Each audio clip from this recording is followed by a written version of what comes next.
Welcome to The Big Story. I'm Gretchen Ho. I'm Pauline Berzosa. And I'm Sean Yao. Tonight's big stories. The 2025 national budget is drawing flack for controversial insertions and cuts, which is why Senator Amy Marcos has this appeal to her brother, the president, scrutinize the budget before signing.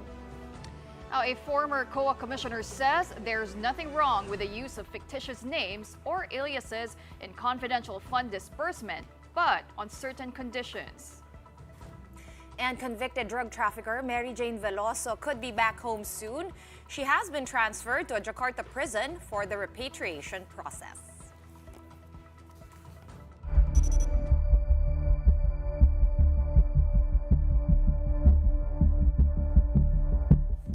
More questions are being raised over the national budget for 2025. Of particular concern are the lack of subsidy for PhilHealth and also the big budget cut for the Department of Education. Now, President Bongbong Marcos is not objecting to the state insurer's zero budget, but vows to fix the DepEd fund. He also explained why the Department of Public Works and Highways is getting the lion's share of the funds. But if it were up to the president's sister, there should be no hurry in approving next year's budget. Senator Amy Marcos tells her brother this needs much more than just a once-over. Maricel Halili with a big story tonight. President Marcos does not see anything wrong with the bicameral committee giving PhilHealth zero subsidy for 2025. He agrees with lawmakers that the state health insurer can more than survive on its reserve funds of about 500 billion pesos. That's since PhilHealth only needs 260 billion pesos per year to efficiently operate. I know na naaabala ang tao because bakit natin binawasan? Dahil ang katotohanan dyan ay kung tignan ninyo, kaya binawi ng Department of Finance yung ilang reserve na naman doon na naiwan dahil hindi nagamit yun ng ilang taon. In other words, the PhilHealth has sufficient budget to do all of the things that they want to do. Besides, PBBM says PhilHealth's problem is not the budget, but its system as a whole. The reason that we do not want to subsidize it is because it is the subsidy will hook lang doon sa bank account ng PhilHealth, hindi magagamit. Eh marami tayong paggagamitan noon. So that's a simple explanation there. Of bigger concern for the chief executive is the Education Department. He believes the reduction of the DepEd's budget by as much as 10 billion pesos is against government policies. The president promises to do something about this.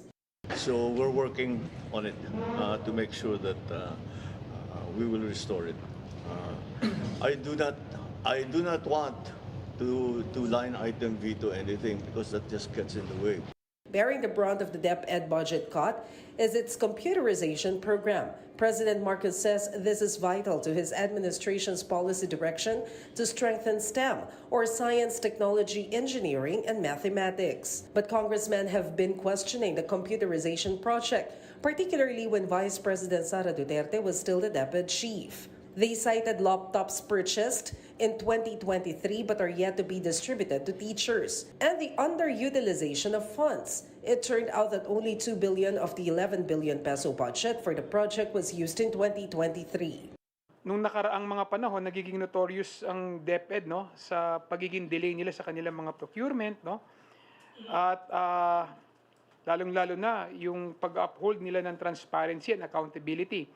Under the Constitution, the Education Department should get the lion's share of the national budget. But in the BICAM version of the 2025 coffers, the DPWH gets the biggest share of the pie at 1.1 trillion pesos, while DepEd gets 737 billion pesos. President Marcos defends funding infrastructure since much-needed flood control initiatives are also included in this. Despite several questions on the national allocations, President Marcos is on track to approve it before Christmas, something his sister Senator Amy says should not happen until PBBM fully scrutinizes the budget.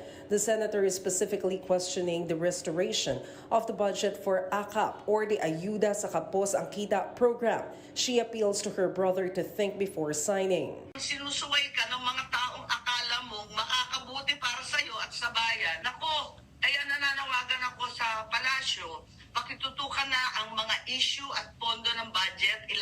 timeline yan. Yung sinasabing may kasunduan, may areglo, at naghati-hati yung Congress at yung Senado, teka nga, mali yan. Ayokong mapahamak ang administrasyon. Election year pa naman, nagkakaroon talaga ng duda kung ano ba talaga yan. Vote buying ba yan? For News 5, Maricel Halili, We Are One News. Let's crunch numbers from the 2025 budget with the help of Ibon Foundation Executive Director Sonny Africa. Welcome to the big story, Sonny. Hi, good evening, everyone. Okay, first of all, there have been a lot of criticism with the 2025 budget, and there was even an analyst who said that this is one of the worst budgets that he has seen. What would be your assessment as to the hits and misses? And pinaliwanag na ng Kongreso bakit nila kinat yung budget ng ilang mga departamento. Is performance a good basis to have such huge cuts in the budget? The budget overall, the budget including the revenue program, it should be the expression of a whole holistic strategy for social and economic development. Our main problem with the budget, even as submitted, it didn't give enough for agriculture. It's not giving anything for domestic industry. It's not actually subsidizing the expansion of public social services, while on the other hand, giving too much stress on infrastructure and debt service. Ang problema actually dumaan pa sa BICAM, yung problema na hindi pinansin ang agrikultura, industriya, serbisyo, while prioritizing infrastructure, lalong lumala pa. So sa amin, may malaking problema with the budget process. It's so weird. Parang serial certifies urgency, President Marcos. Every budget he has passed since he came into power has been certified as urgent. Despite the absence of a calamity, despite the absence of an emergency, he sent a political signal, I just want this rush, I don't want much discussion. So para sa amin, malaking problema yung disenyo ng budget, yung proseso. Hindi actually pinapakinggan yung pangailangan ng karamihan. Secondly, it's not actually reflecting a real economic development program. And that's, I think, the catastrophic portion of the budget. Well, a lot of critics actually, Sonny, are saying na there has been a trend, right?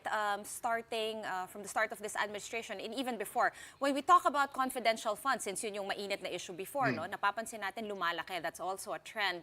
The trend now is, I guess, unprogrammed appropriations ballooning and a lot of things happening at the BICAM that we are not seeing, right? Are you guys over at Ibon? Are you planning to file a case against this? Are you seeing the Constitution being violated here? We are talking actually with some representatives. You could probably guess who they are. There is a need to question first, actually, the certification as urgent. I mean, every budget is urgent. I mean, if you look at their rationalization, they say it's to deal with existing challenges, it's to be flexible. It's a lot of motherhoods, but there's no calamity or emergency as usually presumed to be in the case of bills certified as urgent. So I think that is questionable right there. Secondly, yes, exactly. I think people are so used to confidential intelligence funds. People are forgetting even the Office of the President has huge confidential intelligence funds. In the last year of President Noynoy Aquino, it was only about 711 million pesos. By the end of President Duterte's term, it was 4.5 billion. And that same practice, bloated confidential intelligence funds for the president, was maintained by the current president. So yes, we do think it is something that should be given more oversight. But of course, the question is, no one questions the president's budget, supposedly with this absurd parliamentary tradition.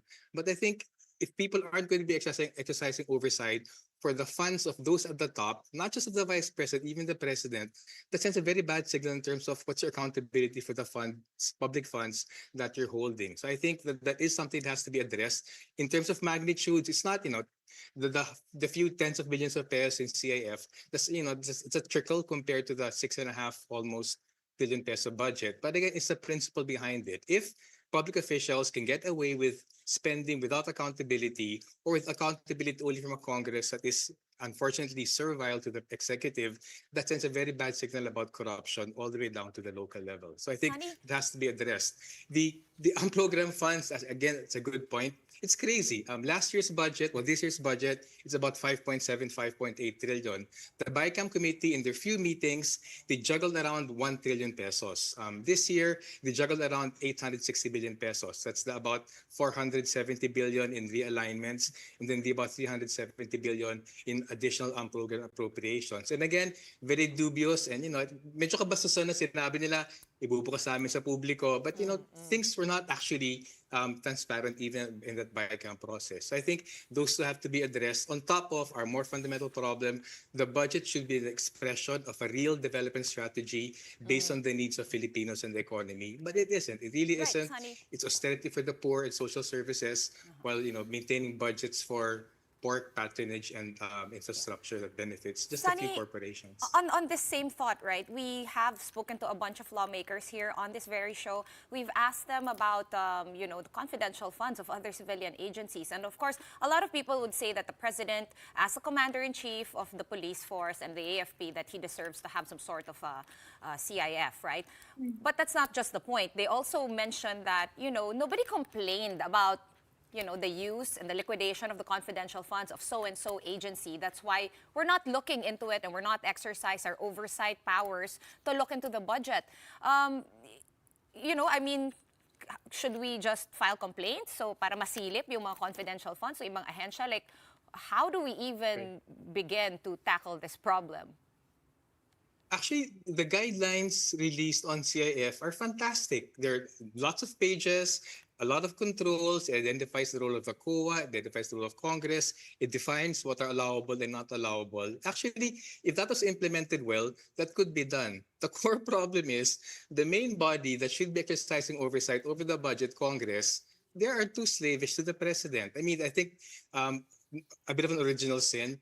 When they shifted the pork barrel from the PIDA, from all the budget deliberations, and that was declared unconstitutional, it was shifted actually earlier in the budget process, in the budget called the start of the year. The president now actually has even more control over pork of legislators. I think that's a huge, inadvertent consequences. That was a huge step backward because from pork being discussed openly, transparently, where we could criticize that, pork was shifted behind the scenes, even more under the control of the president. So now you have to ask, who legislator would dare to actually challenge the president when he has complete control of the pork, which is not even going to be discussed in open session? So I think that's an inadvertent consequence of the Supreme Court decision on pork barrel.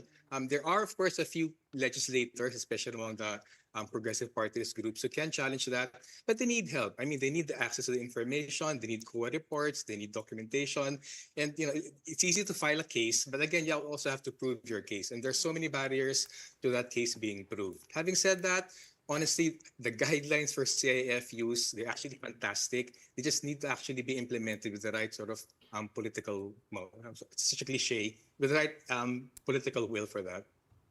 Okay, Sunny, let me get your thoughts on one of the most controversial things about this budget, right? The zero budget for PhilHealth and the huge budget cut for the Department of Education. Lawmakers said binibigyan nila ng leksyon or they're lecturing the inefficiency of these agencies' leaders. What are your thoughts on that? No, saying na parang parusa yon, it's a punishment on their inefficiency. But what's the impact of these as well on the members and stakeholders of the DepEd? Okay. Actually, just sort of round out the picture, the BICAM debilitated the education budget, not just for DepEd, but even for higher education. There was a little bit of an increase in SUCs, but there was a huge 27 billion cut in CHED. So on balance, higher education actually gets about a 20 billion peso cut on top of the 12 billion cut in more basic education by DepEd. So we're looking at more or less 30, 40 billion cut in education. Bottom line, to the extent that people rely on the government for public education, that is a diminishing of the educational services they will be getting. Same thing actually with PhilHealth. There's actually quite a big, I think 27 billion cut in the Department of Health on top of the 74 billion denial of PhilHealth. We have issues with PhilHealth as a financing program. We actually are more biased towards a public health system. But having said that, we work with what we have. The cuts in DOH and PhilHealth, in the same way that cuts in DepEd and SHED cut education services, DOH and PhilHealth cuts will diminish health services directly and indirectly. But also have to add, the agriculture budget was cut by a huge amount. The DA budget was cut by 20 billion. The NIA, Irrigation Administration budget was cut by 23 billion. If we're so worried about food, agriculture productivity has been falling for the past 3 years in a row. It's crazy to actually be cutting agriculture budgets when we need to increase productivity to lower the prices. So I think it's just that huge across the board almost cut in DepEd, in SHED, in DOH, PhilHealth, adding the Department for Agriculture and NIA. It really is unconscionable given rising prices of food, rising poverty, and when people don't have enough incomes, they rely on the public health system and the public education system. And if the government is not supporting that, preferring to give, almost 300 billion more in DPWH, even House Representatives. I mean, it's so brazen. They got about a 18 billion peso increase. I think it's hugely warped priorities because the budget process from start to finish is captured by political self-interest, not the social good, not the social need. Well, lawmakers are saying that PhilHealth already has, I think, 400 plus. 400 billion in 400 excess billion. funds, and they need about 70 plus billion in government subsidy, which they can provide on their own, and they're not being efficient. Why not spend all of that excess fund? And in the end, it goes to program appropriations. I mean, what would you have to say about that? What can PhilHealth actually do with that excess money? Because I don't think we've gotten to the bottom of that. Yeah. So To add, ano Gretch, pwede nilang gawin dun sa To pera add to na that, yun? kanina nga sabi ng mga congressmen sa press con nila is because tinignan daw nila, Sonny, yung kumbaga yung pagkaka-disburse or yung utilization ng PhilHealth, and they found it to be kind of below average, and that's why parang they won't be able to use that money anyway. The president has given also, yes, he gave his own estimate. They only need 260 billion for this year or for next year, for 2025. I mean, how do we really estimate how much we need for health, right? That was my question when I heard him say that. Your thoughts? Yeah, it's a bit weird. I mean, we follow reports. We tried monitoring the hearings as well on the budget. I think one question that should be asked: the PhilHealth does not provide services. PhilHealth is a financing scheme to subsidize patients when they get services from the private sector or from the diminishing public hospitals. So it's a bit weird to actually demand that PhilHealth spend everything. For instance, because it's a financing scheme, not a direct health provider, presumably, I'm just guessing, there should be actuarial studies saying how much in reserve funds PhilHealth should have, given the profile of morbidity, mortality in the Philippines, given the sort of needs, given the expense of healthcare. That should be factored into having a fund. Because look at it this way, it doesn't make sense. If PhilHealth had zero excess funds, what about when COVID happens? What about when a pandemic, when some other pandemic strikes? What about when there's an upsurge in whatever cancer cases or whatever, or increase in benefits? So there's that. It's a bit wrong to expect that PhilHealth should not have reserve funds. But again, I want to be clear. We'd have a major issue with PhilHealth as a financing scheme being effective in terms of providing public health. If the government was sincere in providing affordable, accessible healthcare to the majority of Filipinos, a health financing scheme is not the best method because PhilHealth incentivizes private profit-seeking providers, which drives up the price of health. Money is better spent on expanding a public health system, providing quality services at affordable prices, maybe even free, to Filipinos. Now, on the point of absorptive capacity, it's kind of a chicken and egg. Kasi, if you have to spend to increase the opportunity for services, that is a government responsibility. If they're not doing that, it's the wrong solution to the right problem to cut the budget, because cutting the budget will penalize not the institution. They're going to get the same salaries. I mean, they're going to be as is institution, but those beneficiaries, the Filipinos, will get their services cramped. So we'd argue, if there's a problem with absorptive capacity, if there's a problem with corruption and inefficiency, let's sort out how the government is run. Let's have a more effective system. Let's actually get more accountability for, weird purchases of drugs or weird purchases of equipment. I mean, let's work on that. I mean, it's a bit unfair to be punishing the Filipinos who need healthcare for the failings of government. And it's a government responsibility, get your house in order, get your act together, provide the service you need to provide. Not, I think that framing of, this to incentivize them, it's not to incentivize them. They're going to get the same salaries anyway. So, it's not even going to be effective on that narrow metric of success that they want. Sunny, based on the trend that you're noticing, of course we know that this will be an election budget because it's a 2025 budget, which is the midterms. Do you see some sort of trend continuing after the midterms? Since, the tendency is if you can get away with these insertions is you'll keep doing it, right? I mean, any person, I think, you try to push, right? And if no one pushes back, then you can get more. Do you see this continuing until after the midterms, or should it improve, quote unquote, after the elections? Well, for instance, let's take that super controversial ACAP.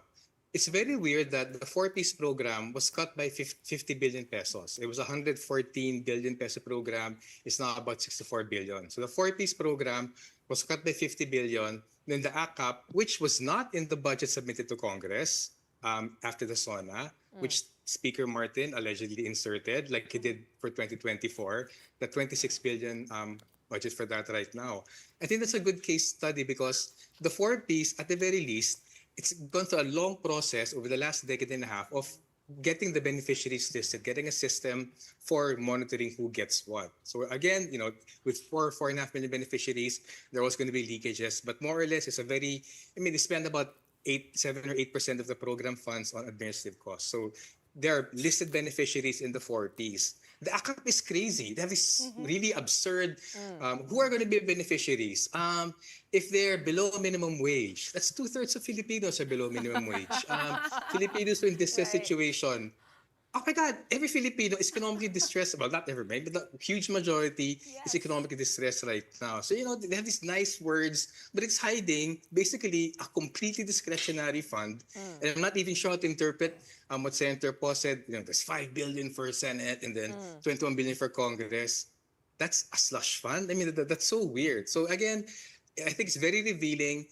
Poverty has not worsened. Since the start of the administration, poverty has increased, whether by SWS, by WR numerous survey outfits. The Bangko Sentral has monitored more Filipinos losing their savings. Categorically, over the last 2.5 years, increasing poverty, increasing hunger, definitely increasing need for ayuda. So it's so weird right now that four-piece was cut by 50 billion with all the listed beneficiaries and replaced with this absurd ACAP program, 5 for the Senate, 21 for Congress, and then, the beneficiaries are those who don't get minimum wage. Sunny, those honest, are in crisis. Sunny, can Doesn't I make ask you, sense. were you honestly hoping that Senate would put a stop to it? Because it certainly looked like that before it went to BICAM. Yes. We were all hoping. For checks and balances, Yeah, and diba? because they were already upset about it, and then all of a sudden, I think we were all fairly shocked that natuloy siya, and basically, I guess people would say it as, kasi nasama na sila, so all the complaints stopped. Is that kind of how you see it too? Something like that seems to be happening. Again, it's hard to comment because I don't actually understand what Senator Grace Poe said na may hatian na 5 billion, 16 billion, 21 billion. But for me, the bottom line, we have to start with the Philippine political system. The president decides on pork. The president decides on the budget. Wait, the let president me decides get what that Congress clear. does or does not do. Do He you can see- do something about that. If he wanted to rein in his cousin, he could do that quite easily. The ACAP, that was crazy. We have a strong suspicion, we'll see when the core reports come out, we have a strong suspicion that Chacha dole outs at the start of the year probably came from the ACAP because there's no four-piece process, there's no list of beneficiaries. If the speaker or whoever was behind that People's Initiative Chacha move, there was a slush fund called ACAP inserted by the House of Representatives in the budget process last year. It was not in the executive budget last year. It's not in the executive budget this year. Sunny, let me get that clear, no? So when you say the president has control over the pork barrel, you're referring to ACAP as the new pork barrel.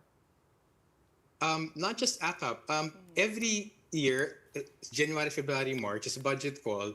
All the agencies are asked to submit their budgets, and they're usually quite big. I think if you add up all the requests of agencies, it might be about 9 trillion pesos right now.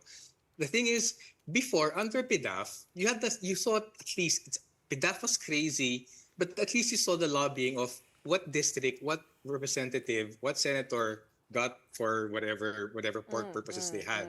When the Supreme Court said, okay, you can't do that anymore, legislators shouldn't have those kinds of funds, what happened was it was shifted from the public eye from August to December, more or less. It was shifted from the public eye August to December to some weird backroom transactions in January to March where legislators approach secretaries, the budget secretary, the DPWH secretary, the DSWD secretary, they start inserting their preferred projects and it's hidden. So technically, we could go through the 3,000, 4,000 page budget. Technically, we go through trends in terms of how much there's an increase in in infrastructure projects or social welfare projects, depending on who's in power. But that's super tedious, and I don't think anyone's ever tried doing that. But the thing is, the point is, if I was a congressman or a senator, I wanted pork.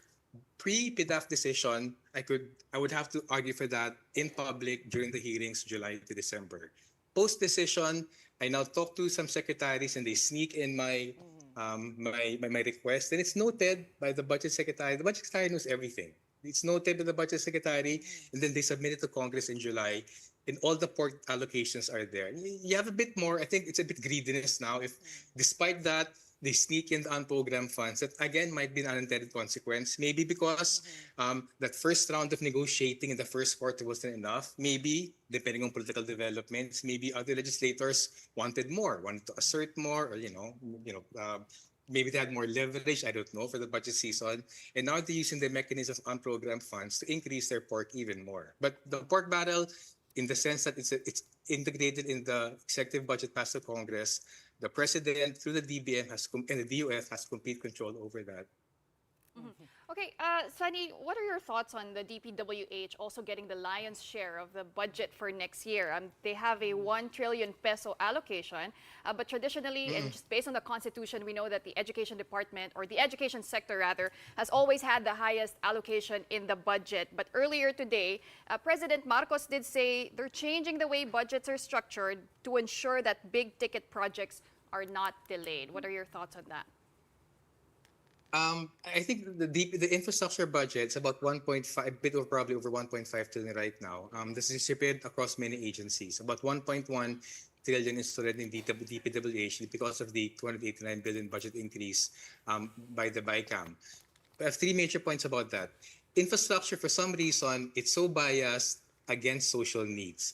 Did you know less than 1, 2, or 3% of the total infrastructure budget goes to hospitals, classrooms, or even irrigation? So the sort of the socially necessary infrastructure that is not in the priority of the 1.5 to the infrastructure project. So point number one. Point number two, specifically in DPWH, we have a copy of the BICAM report. It's so suspicious. Like you said, the biggest increase by the BICAM was the 289 billion increase in DPWH to bring it to over 1 trillion pesos. We could not see anything anywhere in the BICAM Conference Committee report detailing that 289 billion. It might be because we were not given the complete file, but it's a 230-page file. I can't imagine why it wouldn't be there. So a lot of lack of transparency, even at the BICAM level. And third point, actually, the COA should be able to help track all these dubious projects, flood control projects or whatever multi-purpose centers. But unfortunately, the COA is so undermanned, they can't actually audit everything. You could request for a special audit. We've tried to do it with some allies before. There's always a political barrier. If somewhere in the powers that be don't want confidential funds audited, or they don't want infrastructure funds audited, it's not going to happen. And COA they're so overworked, they can just say, it can't happen right now. And then if they attend to it 3-4 years later, tapos na yung laban, then everyone's moved on, liquidation's gone. So I think there are institutional constraints, but most of all political constraints, actually getting some accountability on not just DPWH, but infrastructure funds, which are not even going to socially necessary infrastructure. Okay, what can the president do at this point? We are heading to year end, and we need the budget signed right away. Sabi niya, hindi daw siya mag-line item veto because that's a tedious process. He says he plans to restore the DepEd budget, pero naiintindihan niya yung sa PhilHealth. I mean, Are you familiar with what the president can do at this point? Well, okay. First, there was a problem to begin with. It was the president himself who certified the budget as urgent. So, in terms of in terms of intent, the president set the framework for this lack of transparency in the budget process. Also, without the BICAM conference committee actually functions. In an ideal world, what could the president do? I heard the news reports that were being mentioned earlier. Return it to Congress. I mean, should we be held hostage by the timetable? I mean, the bottom line is we are getting a really bad anti-development, anti-people, pro-pork, pro-politician, pro-patronage budget. Are we going to let the lack of time be an excuse to let that budget pass? Because again, elections come in, people are going to forget about this. So for us, a decent president would draw the line. A decent president would say, I admit this is a really bad budget. People's needs aren't being provided for. There's too much for politicians, pork, infrastructure, not enough for education, health, housing, social protection. Let's go back to the drawing board. And then, okay, I mean, you can actually have supplementary budgets passed to get us to whatever, the next January, February, maybe until the third quarter. I mean, before the elections. I mean, things can be done. But I think we're being held hostage right now by a timetable that's actually misprioritizing. Sorry, that's a mispriority, I think, to obsess about the timetable. Because there are ways to extend budget deliberations. And the government is not going to shut down. They can pass supplementary budgets to get us through a proper discussion of the budget next year. Well, very straightforward insights right there. You describe the budget as it is supposed to be described. Thank you so much for weighing in on that with us. Ibon Foundation Executive Director, Sonny Africa. Still on taxpayers' money, this time in the form of the Office of the Vice President's confidential funds. For former Commission on Audit Chief Heidi Mendoza, there is nothing irregular about using aliases when it comes to secret funds. And just like Mary Grace Piatos, that the Philippine Statistics Authority found no proof of birth of. However, former Commissioner Mendoza told our sister program Storycon that there should be internal controls for this. She explained that a government agency, in this case the OVP, should have put the list of all secret recipients in a journal and kept documentary evidence of payment for each. These documents should be placed in a vault and presented when asked for audit reasons. Pwede gumamit ng alias. Pero sabi ko nga, ang basis of the certification, ano nakalagay doon? Na kung ikaw ay mahingan ng pagkakataong katulad dito, di ba, upon demand, ilalabas mo ngayon yung iyong journal na kung saan na ang tunay na pangalan na. But take note, ha? Sabi alias, pero may mga pangalang nag-positive doon sa PSA. So, ibig sabihin, meron ba kayong ginamit ang alias? Meron namang ilan na hindi ginamit ang alias at ang ginamit ay tunay na pangalan? Time for a quick pause, but up next, jailed OFW Mary Jane Veloso is expected to be flown back to the Philippines this week.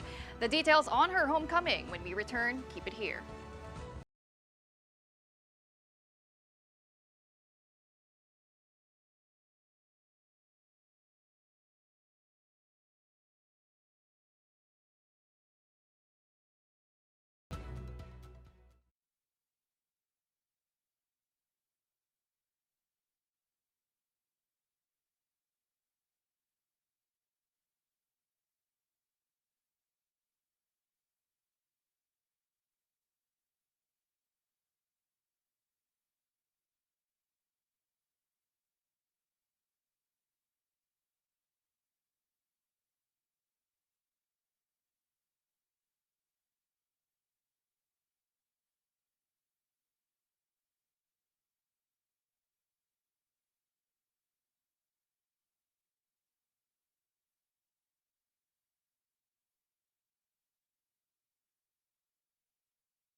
Welcome back. You're still watching the big story here on One News. PhilHealth officials are being questioned after a known health advocate leaked its plans of an extravagant celebration for their 50th or 30th anniversary next year. The state insurer allegedly plans to spend around 138 million pesos for that event, even as Congress declined their subsidy or made their subsidy or cut their subsidy for 2025. Camille Samonte with the report. Health advocate Dr. Tony Leachon is going viral over his post about the alleged breakdown of the almost 138 million pesos budget PhilHealth is planning to spend for their 30th anniversary party next year. Among those they would spend this on are coffee table books, giveaways, murals, outreach programs, and not just one, but a lot of parties. The bicameral conference committee denied the 74 billion peso subsidy the state insurer is requesting for next year. Their condition is for PhilHealth to dip into their 600 billion peso reserve funds first. That's why Leachon asks, why the need for a lavish celebration when there's a lot in need of funding for 2025? Celebrations are not important kung sakaling may ganitong klaseng problema when the people are suffering. Kung hindi natin sila na-call out ng attention, hindi nila yan pag-iisipan. In their defense, PhilHealth insisted that Leachon is misinformed. According to PhilHealth spokesperson Dr. Israel Pargas, what the health advocate publicized isn't the final breakdown, but only the proposal, which he said followed government procurement guidelines. But that is a budget for the whole corporation para po sa lahat ng regional offices and lahat ng LEO offices. And the celebration po kasi is planned to be done the whole year. For his part, Cagayan de Oro Representative Rufus Rodriguez appealed to PhilHealth to consider those who can benefit from the 138 million pesos budgeted for the event. He cited as an example 21,000 dialysis patients in the country. The Department of Health, however, assures beneficiaries that there's nothing to worry about even if the government doesn't subsidize PhilHealth. Secretary Ted Herbosa said their funds are enough to pay off the premium of indirect contributors or poor beneficiaries of the agency. Mga nananakot lang at nag-a-agitate kung nagsasabing mawawala ng benepisyo ng PhilHealth. Napakarami po ng pera ng gobyerno. For News 5, Camille Samonte, we are One News. Now here is something to celebrate. Looks like Mary Jane Veloso's return to the Philippines is finally happening. Veloso, jailed in Indonesia for drug-related charges, has been transferred to the capital, Jakarta, where documents for her transfer to the Philippines will be processed. And word is she'll be back home by the morning of Wednesday, December 18. Rainiel Pawit has that story. Mary Jane Veloso looked joyous when she transferred from the jail in Yogyakarta to Jakarta, Indonesia. For 14 years, she went to a total of 3 prisons in Indonesia. This time in Jakarta, her documents are being processed, finally, for her transfer to Philippine custody. Her parents and 2 children were supposed to fly to Indonesia yesterday for their final compassionate visit to Mary Jane. But the Indonesian government had it cancelled because of the prison transfer. We were advised na to wag na ituloy yung visit kasi baka wala rin silang maabutan doon. Kami, hindi na rin kami tuloy. Andito kami sa Jakarta ngayon. Once we are informed na andito na si MJV, we're hoping to get consular access. And then from there, we'll know na kung kailan na talaga siya makakalipat papuntang Manila. Despite this, Mary Jane's youngest is happy and excited because finally, the next time they will see their mother, she will be back in the Philippines. Nagpapasalamat po ako sa Indonesian government dahil po sa wakas po makakalaya na po yung mama ko. Mararanasan ko na pong magkaroon ng nanay. Dahil po 1 taon at 4 na buwan po ako nung nakulong po yung nanay ko. For the first Advent Mass, the Veloso family went to Baclaran Church, giving thanks over Mary Jane's return to the country. The Departments of Justice and Foreign Affairs had confirmed that this will happen before Christmas. She will be headed straight to the Correctional Institution for Women in Mandaluyong City, where she will complete her sentence while waiting for President Bongbong Marcos to issue executive clemency for Mary Jane. For News 5, I'm Rainiel Pawid. We are One News. Another quick break, but right after that. The DSWD opens the country's first ever food bank. Now, what exactly is it? Let's find out when the big story returns. Keep it here.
Welcome back. You're still watching the big story here on One News.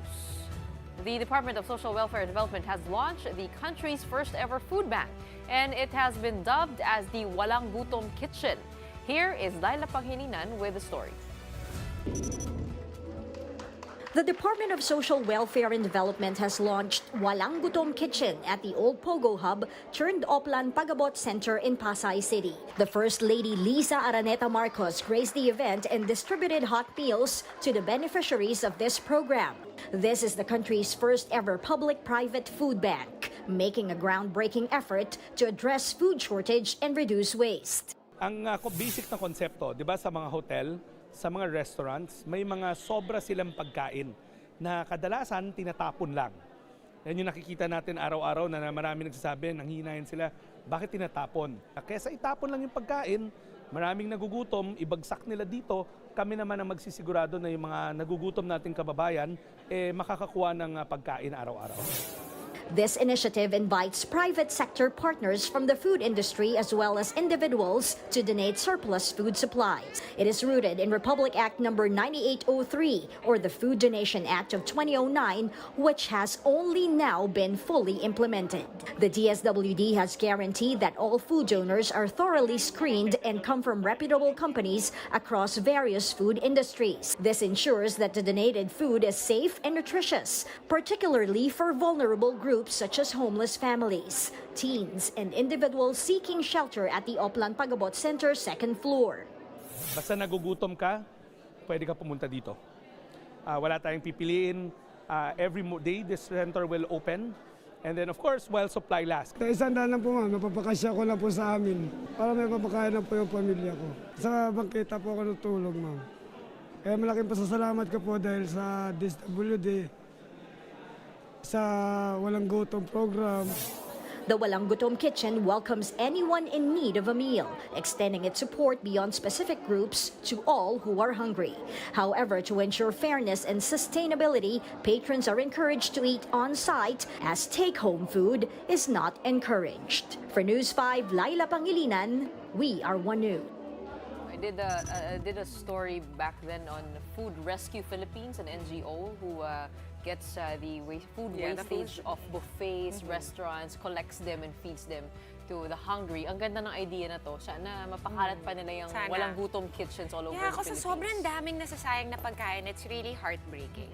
Na parang, bakit pa natin nahantayin na magkalkal yung mga tao, di ba? I'm sure especially also this Christmas season, di ba, maraming handa rin yung mga tao. So there might be a lot of food wastage and it's good that... Sinabi mo yung word handa, parang sumikip yung pants ko. They should give this more publicity actually. Parang kahit tayo sa mga bahay natin, kung meron tayong mga hindi na uubos, dadalhin mo na lang doon para sa lahat. No? Paano kayo? Medyo mahirap din siguro yung logistics, no? To check kung, panis na ba to, malinis. But, pero nasa yun? Nasa batas yun. Parang they don't punish you pagka wala kang ill intention, pero pagka meron kang omission na kumbaga sinadya mo, punishable by the law. All right, but for this Monday, that's the show for us tonight. We are One News, all sides, all the time. Magdala kayo ng lechon dun sa Walang Gutom Kitchen. Pwede rin yan. But in the meantime, stay tuned because coming up next is Play-by-Play with Andre Felix and Cheska Litton Calao. Magpapalechon ba dyan sa Play-by-Play? Mukhang hindi. Tara na nga. Joke lang. Hindi, bigla ako nagutom din dun sa lechon di ba? Ang alam ko lang is, may dalawang champion bago eh. Sabi siya pabang, may champion. Anong pabang? Maraming bagong champions. Hindi lang yun. Many. Kailangan natin umalis dahil maraming special guests.